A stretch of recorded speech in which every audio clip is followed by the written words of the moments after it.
Hello, welcome to my spoiler-filled review of Avengers Endgame. As I mentioned in my spoiler-free review with my family, I enjoyed the movie. It's definitely worth watching more than once, for sure. For me, I enjoyed the movie. The pace of the movie was not a problem with me at all. I can see why some people may have complained about the slower first two-thirds of the movie. To me, it was necessary. I felt that it's such a dense story, and the way they had to undo what Thanos have done, it will take time. It's not something that they can undo in a snap, right? So it take a lot of work, a lot of planning in order to get to where they wanted to be in the last hour. So the pace of the first 2 hours was not my problem. My problem with the first 2 hours is more so in a lot of plot holes that I can see and cannot understand or miss. Perhaps in the second viewing or many more viewing, it will become more clearer to me. But I enjoy what they did with Ant-Man, no doubt about it. But my biggest problem with Ant-Man is the very beginning when he came out of the van. How or why? Can somebody explain to me what happened there? Because I don't understand how he was able to pop out of the quantum realm like that. To me, it was just a convenient plot line to just throw him out there and get the story going. I think something was missing there, unless I'm missing something, because it did not make any sense on how he came out of the quantum realm. That being said, I absolutely love what they did with the remaining characters in the first hour and a half. The somber mood, how they portray the Black Widow. This is the best. This is absolutely the best that the Black Widow has been portrayed in all of her appearances. So huge thank you for the writers and the director to gave her the proper attention. Okay, I can't say enough about how, regardless of what issues I had with the movies as far as the plot holes or inconsistency, what they did with the three main characters, Black Widow, Captain America, and Iron Man, I absolutely love what they did with that. I don't have that much criticisms as far as the other characters. There are so many characters that even in a 3-hour movies, some of the characters did not have a lot of screen time.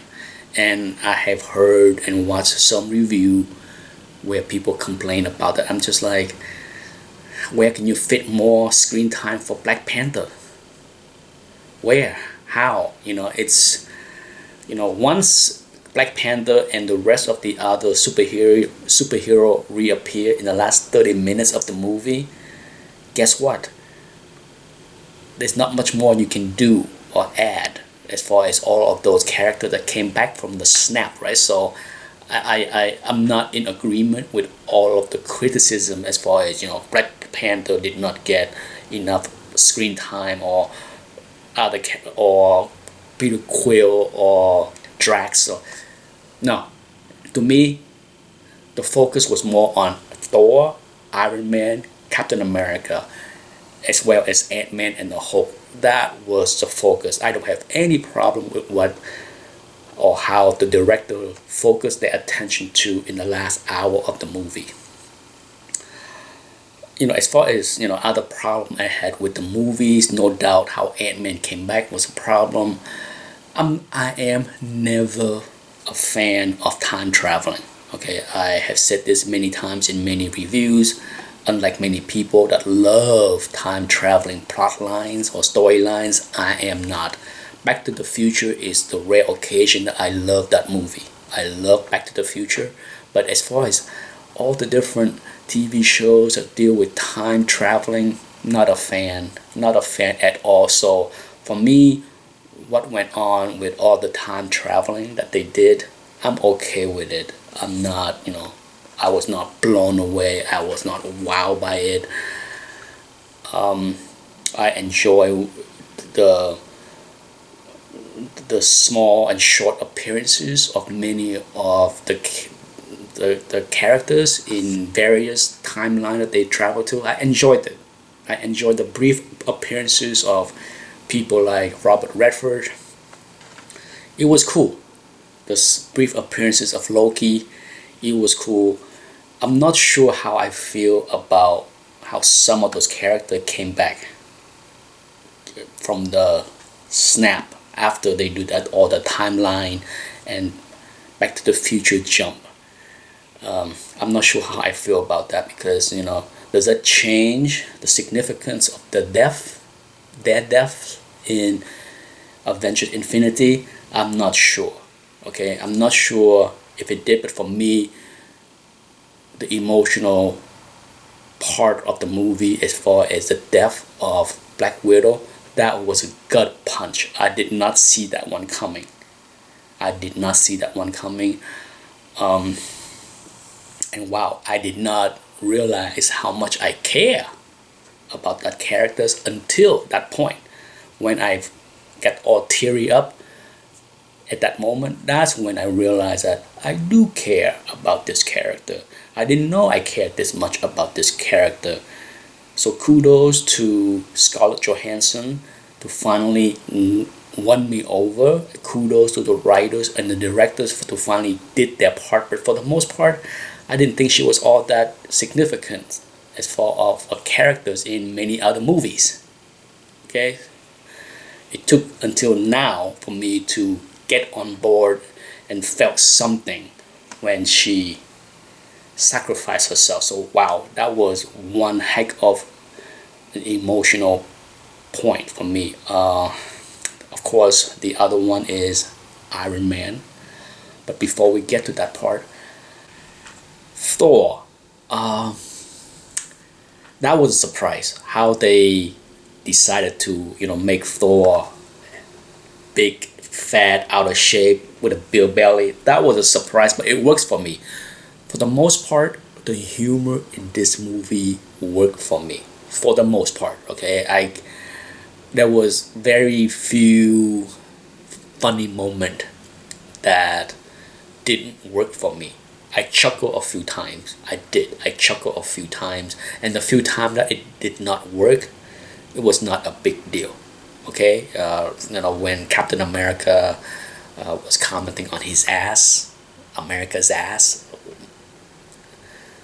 I didn't chuckle. I didn't think that was funny. Some people in the theater laugh, not for me. But as usual with most Marvel movie, when the thing that was not funny didn't work, it bothers me more so than it should. But for this movie, mainly the humor did work. I did burst out laughing. I think the biggest laugh happened when Chris Pratt showed up for the first time, dancing like a complete idiot, and War Machine and Nebula had that exchange where he said that, yeah, he's an idiot or something like that. That got a big laugh out of me, I think, if not the biggest laugh. But overall, I felt that the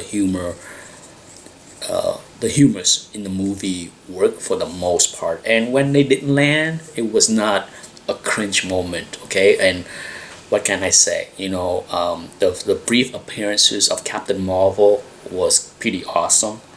Her battle with Thanos, the fight scenes that she had with Thanos was badass. Okay, great. I mean, it's I hear a lot of complaint from some people that some characters did not get enough screen time, but really, to me, whatever they put in works. And the limited amount of appearances by, say, Spider-Man or the Wasp or Black Panther or even Doctor Strange. I think it was a very well balanced movies as far as the appearances of many of those characters in the last 30 minutes of the movie. There's too many characters to squeeze in and to give them enough face time, right? So whatever they did, how they cut the movie works for me. The other problem I had as far as plot holes is how Thanos and his big ship time jump. I don't get that. I don't understand that part. I need to rewatch it, and I need to watch other people reviews and discussion to understand that part. When all of the character had to wear the special suit to do the time jump to go, through the quantum realm, how is that big spaceship was able to time jump without anything? It's as if it is as if it was able to bypass all of that to time jump. So I don't get that. Okay, that was one point of the movie when I said, how did this happen? I don't understand. No doubt that was one plot point that confused me. I don't hate it. I understand what they need to do to get Thanos to the present time. But for sure, at the very first moment when that big battleship appeared, I was like, how? Regardless, the battle was amazing. Eye candy for comic book fans out there, for action fans. It was non-stop action. And of course, Tony Stark sacrifice at the end. Wow. Okay, that was tear-jerking. Oh, it was hard to watch, and it was handled so perfect. As perfect as the death and the sacrifice of Black Widow was, Iron Man's sacrifice at the end was even more powerful, especially when it's all over, because he didn't have to say anything. How the other characters acted and spoke at the very end as he leaned back and passed away, that was unbelievably emotional. I get emotional right now just talking about it, because wow. And I appreciate everything that Robert Downey Jr. have done over the past many years as that character, and I appreciate how the writer wrote the ending for him, because it allowed him to just sit back and pass away without having to have any kind of dialogue. Nothing or needed to be spoken by him. But Gwyneth Paltrow and Peter Parker said it all. And even War Machine. Everything, the entire scene when he started to crawl up and lean back against whatever that was, that he leaned back, and then War Machine came in, touched him, and then realized that it's over. He is dying, and they can't do anything about it. Wow. Whew. It gave me chills just talking about that scenes, and overall, I can rewatch that scenes many times. And as emotional as that scene was, it was beautifully done.